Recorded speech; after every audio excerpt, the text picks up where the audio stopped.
Étienne Tête, bonjour. Vous êtes une personnalité du monde politique, écologiste, mais c'est pas à ce titre que je vous ai invité ce matin. Je voulais inviter l'avocat que vous êtes, une sorte, je sais pas, d'arme de destruction massive contre les délégations de services publics, puisqu'on se souvient que c'est vous qui avez obtenu, il y a maintenant une bonne vingtaine d'années, l'annulation du contrat de concession du périphérique Nord.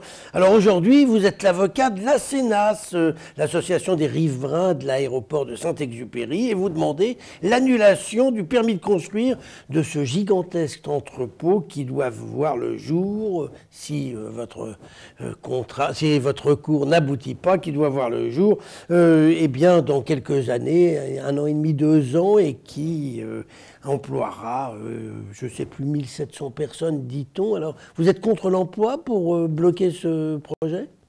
D'abord, c'est les nombres d'emplois qui sont détruits par ces projets de logistique, puisque globalement, c'est le remplacement d'un certain style de commerce avec Internet, Amazon et cette logistique contre tous les emplois de proximité qui sont dans nos quartiers et qui évitent des déplacements en voiture parce qu'on a l'emploi à côté de chez soi. Alors, première chose, vous venez de parler d'Amazon, ce grand hangar, 170 000 mètres carrés, vous êtes sûr que c'est Amazon? Parce que le nom n'apparaît nulle part dans les papiers que l'on a pu voir. Alors, ce recours va permettre de clarifier cette question parce qu'effectivement, le nom d'Amazon n'apparaît pas, mais en revanche, il y a une contradiction, d'ailleurs soulignée par la commission d'enquête, puisqu'il y a eu une enquête publique, qui remarque qu'on fait un centre de logistique extrêmement important. C'est un des plus grands de France, si ce n'est le plus grand. 170 000 mètres carrés, c'est énorme. C'est énorme. Hein. Le dernier qui avait été fait était à 100 000 mètres carrés, donc c'est énorme,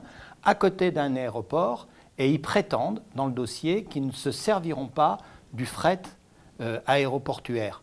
Et là, il y a une contradiction avec le plan local d'urbanisme, puisque la zone aéroportuaire est réservée à des entreprises et des équipements liés à l'aéroport. Donc, c'est un des motifs de votre cours ?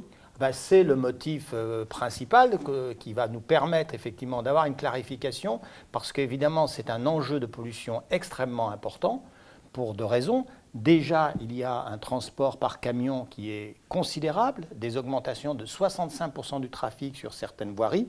Et deuxièmement, il y a un potentiellement aggravation de la pollution au niveau de l'aéroport, puisqu'il y aurait un fret aéroportuaire extrêmement important autour de cette centrale logistique. Étienne Tête, vous parlez de camions nombreux pour effectivement alimenter 170 000 mètres carrés. On imagine qu'il faut beaucoup de camions qui transportent du fret. Mais 1700 emplois, c'est aussi beaucoup de voitures individuelles qui viennent tous les jours, à moins qu'il y ait des transports en commun qui aient été prévus. Non, il n'y a pas de transport en commun de prévu, puisqu'il y a pour ces 1700 emplois plus de 2500 places de parking qui là aussi nous interrogent beaucoup sur leur finalité à court ou moyen terme. Alors Étienne Tête, quand je vous entends, je me constate que vous êtes contre la voiture individuelle, vous êtes contre le transport aérien et les aéroports, vous êtes contre les TGV Lyon-Turin, vous êtes contre. Est-ce que votre idéal, c'est une France comme au 19e siècle où on restait dans le village où on était né, sauf éventuellement pour aller faire son service militaire, mais il n'y en a plus aujourd'hui, donc tout le monde reste chez soi et on ne bouge pas?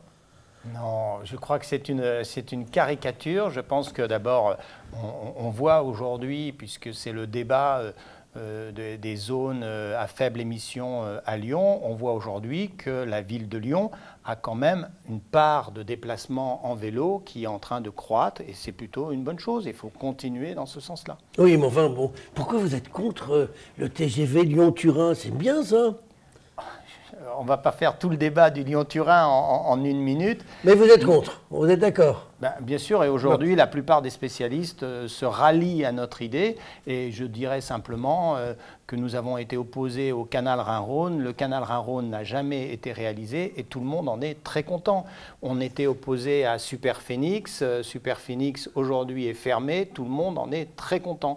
Donc, on s'aperçoit que l'ensemble des batailles que nous avons menées, lorsque l'on les gagne, on s'aperçoit que finalement c'était la bonne solution de ne pas faire ces mauvais projets. Je rappelais au début de cette émission que vous avez mené un combat sur le périphérique Nord, vous l'avez gagné, tout le monde était content. Pourquoi vous ne faites pas la même chose avec Rhône Express, cette liaison entre Lyon et Saint-Exupéry qui est hors de prix, de façon scandaleuse, hein, et on n'a pas le droit de faire quoi que ce soit concurrent. Pourquoi vous attaquez pas de la même façon pour essayer de faire annuler ce contrat ? Alors, pour Rhône Express, c'est un vrai débat d'un mauvais contrat, effectivement, trop favorable aux concessionnaires, qui se pose dans d'autres dossiers avec ces fameuses clauses de paysage, c'est-à-dire ces clauses qui permettent aux concessionnaires de bénéficier d'un monopole et j'allais dire, de s'opposer à toute concurrence possible, même privée, même l'initiative purement privée ne peut pas émerger. Donc c'est effectivement des contrats scandaleux, mais c'est le problème d'un avocat, c'est qu'il lui faut un requérant. C'est-à-dire qu'on ne peut s'attaquer... Sur le périphérique Nord, vous aviez attaqué à titre personnel, oui, mais et vous aviez gagné. Pourquoi vous ne faites pas aujourd'hui ? Mais parce que le périphérique Nord, au moment où il a été voté, j'avais une qualité qui est celle de contribuable qui me permettait d'attaquer ce type de projet. Aujourd'hui, le Conseil d'État a modifié sa jurisprudence et un contribuable ne peut plus attaquer ce genre de contrat. Ça, c'est une vraie question de démocratie. Il y a une dérive actuellement de la juridiction administrative et du Conseil d'État qui ferme le droit d'accès au recours. Un élu pourrait le faire. Alors, un élu pourrait le faire au moment du contrat, puisque la restriction de jurisprudence n'a pas fermé à l'élu. Alors, avant de nous quitter, je vous rappellerai qu'il y a des élus écologistes au Grand Lyon, à la métropole, et que vous pourriez peut-être les voir. Non, mais ils n'étaient pas au Conseil général, c'est au moment où on le vote. Le contrat du périphérique Nord a été attaqué en 1992, au moment où effectivement il a été voté. Eh bien, on en restera là pour aujourd'hui. Étienne Tête, je vous remercie.